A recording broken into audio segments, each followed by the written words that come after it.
माझा समाज हाच माझा पक्ष आहे, ह्या हेतूने आपण या कार्यक्रमासाठी उपस्थित दाखवलेले आहे. मी माझ्या समाज बांधवांनी मला आज जे सहकार्य केलं त्या सहकार्यातून आज सगळ्यांचं उभं राहिलं. आज अनिकेत भाईंना बोलवण्याचा विषय म्हणायला गेला तर अनिकेत भाई हे आमचे श्रेष्ठ आणि आदरणीय आहेत. त्यांचे विचार त्यांचे आचार आमच्या गावात ते पोहोचवतात. त्यांच्यामुळे आम्ही त्याला आमंत्रण तिथे केलेलं आहे. म्हणून आज जरी माझा जन्म जरी धनगर समाजात जरी झालेला असला तरी नातं तटकर कुटुंबाशी जोडलेलं आहे. ह्याची आत मी सांगायला मला काही वंचित वाटणार नाही. भाई आपण या ठिकाणी आलात, आमच्या कार्यक्रमाची शोभा वाढवली, त्याबद्दल आपला मी आयुष्यभर ऋणी राहीन.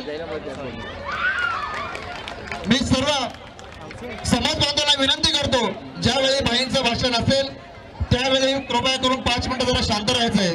माझ्यानंतर भाषण मनोज कुमार शिंदे यांनी व्हावं आणि त्यांच्यानंतर अनिकेत भाई यांचं व्हावं असं मी वास्तविकपणे सांगत आहे. एकूण एकूण एकूण एकूण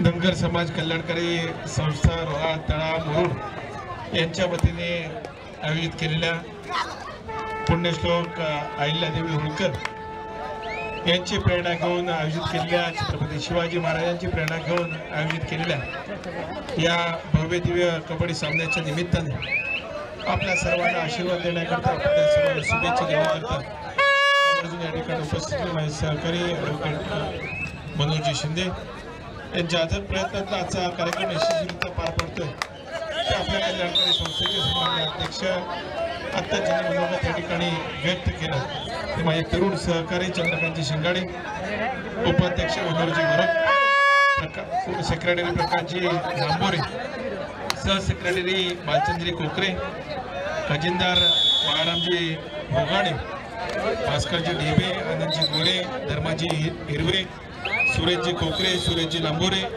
केशवजी शिंगाडे, चंद्रकांतजी झोरे, भाऊजी हिरवे, केशवजी शिंगाडे, माझा सहकारी मनोहर झोरे, त्याचबरोबर आवर्जून या ठिकाणी नेहमीच तळमळीने काम करणारा माझा सहकारी जेडी, त्याचबरोबर या सर्व आयोजनामध्ये नियोजनामध्ये सहकार्य करणारे माझे सर्व समाज बांधव आवर्जून या कार्यक्रमाच्या निमित्ताने उपस्थित माझ्या तळा मुरुड तालुक्यात आलेले समाजाचे सर्व ज्येष्ठ पदाधिकारी, उपस्थित समाज बांधव, खेळाडू मित्र आणि पुण्यश्लोक अहिल्या देवींचे खऱ्या अर्थाने पाईक असलेल्या माझ्या उपस्थित भगिनींनो, सर्वांना सर्वप्रथम आजच्या ह्या स्पर्धेच्या निमित्ताने मी शुभेच्छा देतो. चंद्रकांतजी, मला आठवतं 2-3 वर्षापूर्वी ज्या वेळेस आपण समाजाचा, तालुक्याचा नव्हे तर जिल्ह्याचा मेळावा आपण पिंगोड्यामध्ये मला वाटतं घेतला होता, कुहिऱ्यामध्ये घेतला होता आणि त्यावेळेस आपण सर्वांनीच जिल्ह्यातनं आलेल्या सहकार्याने त्यावेळेस सर्व समाज बांधवांना एकत्र करण्याचं चंग बांधलं. खरं तर वकील साहेब, मला आठवतं त्यावेळेस मनोगत व्यक्त करत असताना मी बोललो की आपण धनगर आणि मी या समाजात जन्माला आलो ते शिंदे साहेब मी गवळी समाज. खरं तर गवळी समाज आणि धनगर समाज हे दोन्ही समाज एकाच नाण्याच्या 2 बाजू आहेत. धनगराचं धन हे शेळी आणि गवळ्याचं धन हे गोमाता आणि गोधन. आपण सर्वजण आता ज्या जातीच्या पातीच्या ह्याच्यामध्ये मोडला जातो ते म्हणजे एनटी मध्ये आपण मोडला जातो. दुर्गम भागामध्ये, डोंगर भागामध्ये काबाड कष्ट करत आपण आपलं जीवनमान त्या ठिकाणी जगत असतो. आपल्या आधीची पिढीने एका गावातनं दुसऱ्या गावात, दुसऱ्या गावातनं तिसऱ्या गावात, ज्या गावांमध्ये आपण बस्तान बांधलं त्या ठिकाणी एखाद्या वेळेस दुष्काळ आला किंवा अधिक पाऊस झाला की आपलं बिराड घेऊन पुढच्या गावामध्ये आपण तसं तसं आपलं प्रयाण व्हायचं आणि अशा प्रकारे आपला समाज राज्यभरामध्ये पसरला गेला। खरं तर हे गाव हे आपलं समाज जो आहे हा एका गावापुरतं किंवा एका भागापुरतं मर्यादित नाही, तर हा राज्यभर नव्हे तर देशभर पसरलेला आपला हा समाज आहे। भटक्या विमुक्त जातीमध्ये आपण गणले जातो, मोडले जातो आपण सगळीकडेच, कारण आपल्या आधीच्या पिढीची शिंदेसाहेब जशी आपली सर्वांची घरं आहेत, वडिलोपार्जित घरं आहेत, तशी माझी धनगर समाजाची वडिलोपार्जित घरं नाहीत। कारण आधीच्या पिढ्या कधी ह्या वर्षी ह्या पावसाळ्यामध्ये ह्या डोंगरावर, पुढच्या पावसामुळे दुसऱ्या डोंगरावर, कधी कधी आमच्या खोतांच्या जमिनीमध्ये आमची मेंढरं आहेत त्यांची शेती आम्ही उपजाऊ केली, मात्र आमच्या हक्काची शेती कधीच होऊ शकली नाही। ही दुर्दैवी बाब गेल्या अनेक वर्षाच्या कालखंडामध्ये आपल्याला पाहायला मिळेल। अलीकडच्या कालखंडामध्ये आपला समाज समरला, शिकला आणि त्याच्या माध्यमातून प्रगतीच्या वाटेवर यायला हळूहळू सुरुवात झाली। आज माझे व्यासपीठावर अनेक वडीलधारी मंडळी आहेत ज्यांनी या समाजासाठी भरीव असं योगदान दिलं, पण दुर्दैवीरित्या शिक्षणाच्या अभावामुळे मागे राहिलेले आपल्याला पाहायला मिळते। पण मला एका गोष्टीचा आनंद वाटतो की चंद्रकांतजी आपण असाल किंवा आपले सर्व आधीचे सहकारी असतील यांनी जाणीवपूर्वक प्रयत्न केले आणि मुख्य प्रवाहात आणण्याचं काम आधीच्या सर्व या समाजातील जाणते मंडळींनी केले। आज आमची मुलं लेकरं ही उच्च विभूषित आहेत, काही डॉक्टर झाली, काही इंजिनियर झाले, काही त्या ठिकाणी वकील सुद्धा शिंदेसाहेब झाले, अशी वेगवेगळ्या उच्च पदावर गेलेली मंडळी आम्हाला पाहायला मिळतात। शासकीय नोकऱ्या सुद्धा काही वर्ष आमच्या मुलांना मिळाल्या।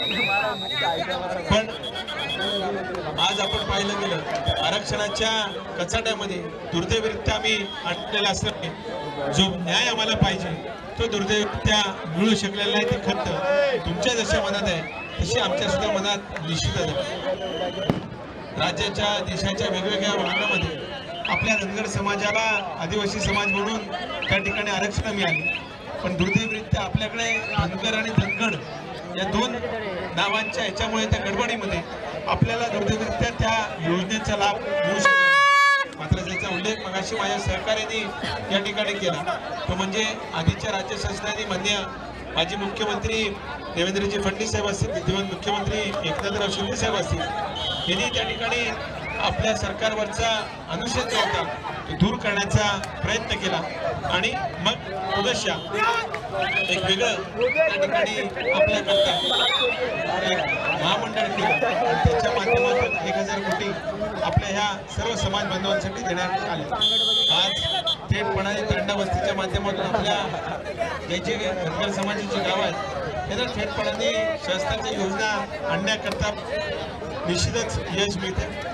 काही दिवसापूर्वी आपण सर्व सहकारी माझ्याकडे आलेला होता, त्यावेळेस सुद्धा मी आपल्याला ती यादी दिली, त्यामध्ये सुद्धा सर्वेक्षणात काही गावं राहिलेले असतील, काही कांडे राहिलेले असतील, तर त्याचा सुद्धा अंतर्भाव पुढच्या कालखंडामध्ये करून घेण्याकरता म्हणून जे आपल्याला प्रयत्न करावे लागणार। आज महायुतीच्या माध्यमातून आदरणीय मुख्यमंत्री एकनाथराव शिंदे साहेब असतील, उपमुख्यमंत्री देवेंद्रजी असतील, आदरणीय अजितदादा असतील, हे प्रयत्नशील आहे। मात्र बऱ्याच वेळेला आपल्या असलेल्या दुर्लक्षामुळे आपल्या स्थानिक लोकांच्या थोडंसं त्याचा पाठपुरावा कमी असल्यामुळे शासकीय यंत्रणा ज्या ज्या वेळेस सर्वेला येते त्यावेळेस थोडंसं आपण जागृत राहिलं तर मला वाटतं या सर्व त्रुटी आपल्याला दूर करता येतील।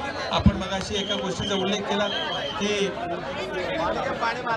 मनोहर होळकर यांच्या नावाने, मल्हारराव होळकर यांच्या नावाने जी योजना आहे त्याच्यामध्ये रायगड जिल्हा अजूनही वंचित आहे। शिक्षण क्षेत्रातील आपल्या मुलांना जे काही वेगवेगळ्या पद्धतीने स्कॉलरशिप मिळाली पाहिजे ही दुर्दैवीरित्या मिळत नाही। या सर्व गोष्टी आता आचारसंहिता त्याच्यामुळे त्या संदर्भात मला फारशी काय वाच्यता करायची नाही, पण आचारसंहिता झाल्यानंतर आपण सर्वजण एकत्र बसू आणि फक्त खेळ, सांस्कृतिक कार्यक्रम ह्याच्यापुरतं मर्यादित आपलं हे संघटना न राहता आपल्या समाजोपयोगी गोष्टींकरता त्याच्यामध्ये जागृती आणण्याकरता त्याच्यामध्ये अजून वेगवेगळ्या शासनाच्या योजना आहेत तर थेटपणाने आपल्या लोकांपर्यंत पोहोचवण्याकरता त्या संस्थेच्या माध्यमातून त्या ठिकाणी फायदा होईल अशीच अपेक्षा मी या ठिकाणी व्यक्त करतो.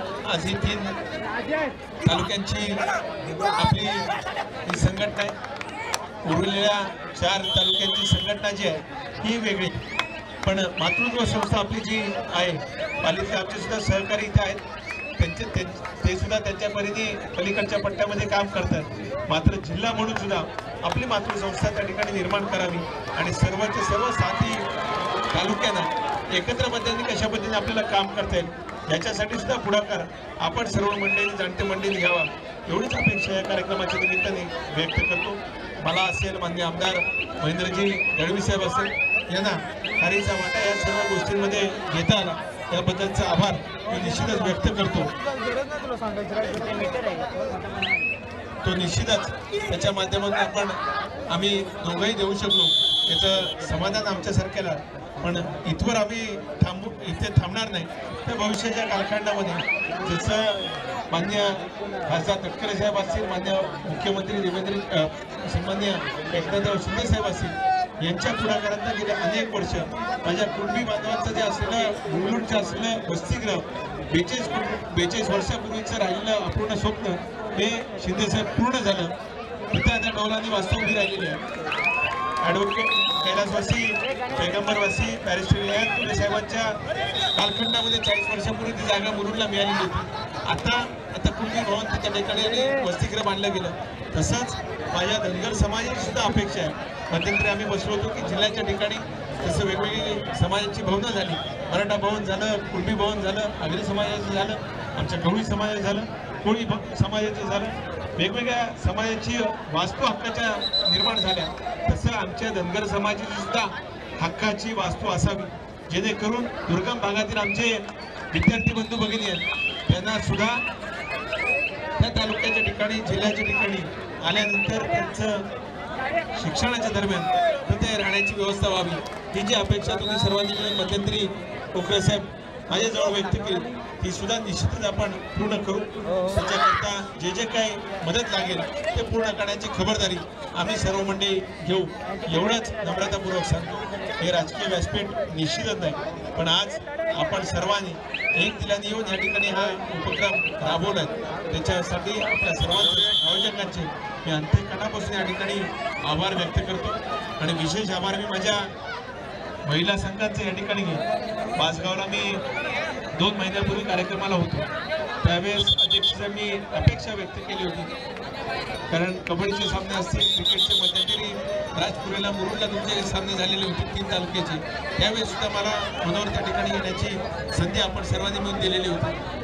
अशा सगळ्या कार्यक्रमांच्या माध्यमातून आमच्या भगिनी आमची या काळातली अहिल्या ते मागे हीच माझी अपेक्षा होती आणि तिला माझ्या विनंतीला अनुसरून तुम्ही सर्व माझ्या जिल्ह्याभरातील सर्व भगिनींना एक हक्काचं व्यासपीठ निर्माण करून दिलं. त्यांना सुद्धा आपला हा कबड्डीचा खेळ, मातीचा खेळ तुम्ही बनवण्यात त्याचा उल्लेख माझ्या सहकार्य केलं. त्या कालखंडामध्ये खऱ्या अर्थाने मंदिर बांधण्याचं काम हे देवीने त्यांच्यामुळेच आज अनेक मंदिरं उभी राहिलेली आपल्याला पाहायला मिळतात. पण एका गोष्टीचा आनंद मला निश्चितच आहे की आज हे सामने होत असताना एका समाजाचे नाही, एका धर्माचे नाही, तर सर्व धर्मांचे असं एक चांगलं प्रतीक तुम्ही मित्रांनो या ठिकाणी केलं. बाजूला असलेला आपला मुस्लिम समाजाचा दर्गा आणि आपण सर्व इथले असलेले धनगर समाज बांधव, हिंदू समाज बांधव या सर्वांनी एकोपा या ठिकाणी दाखवलं. त्याच्यामुळे सर्व धर्म समभाव आमच्या मनामध्ये तनामध्ये किती खोलवर रुजलेला आहे हे याच्या निमित्ताने पाहायला मिळालं. एवढंच नम्रतापूर्वक मला या कार्यक्रमाच्या निमित्ताने सांगायचं. सगळ्यांनीच अशा चांगल्या प्रकारे वेगवेगळे उपक्रम पुढच्या कालखंडामध्ये सुद्धा राबवत विशेष करून माझ्या माता भगिनींना शिक्षणामध्ये अधिक कशा पद्धतीने आपल्याला पुढे आणता येईल याच्यासाठी संस्थेच्या माध्यमातून पुढाकार घेतला जावा.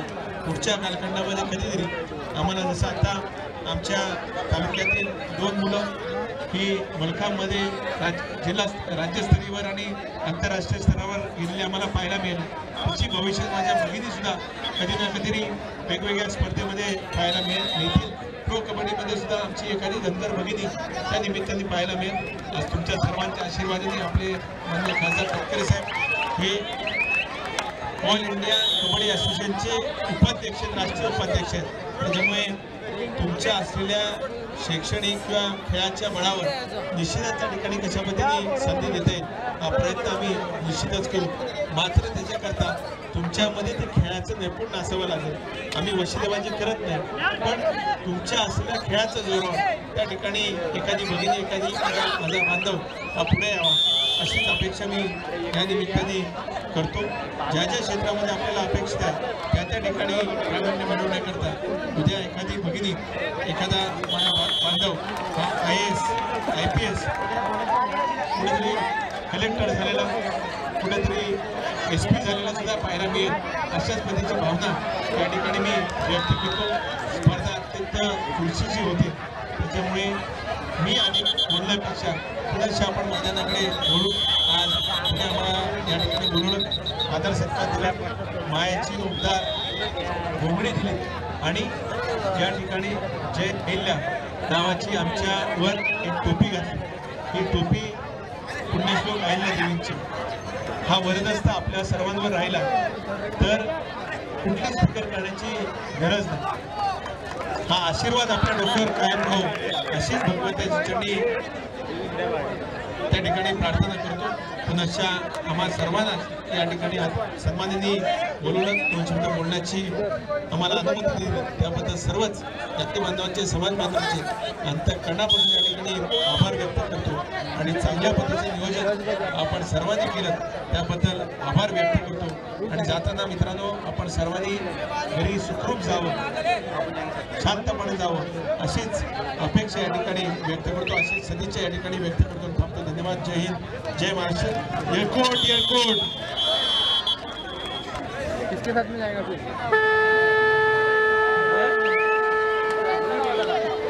इराणी पेन आणि खडी या दोन्ही टीमच्या कॅप्टनला विनंती असणार आहे की आपण मैदान क्रमांक 2 चा त्वरित सहभाग घ्यायचा आहे.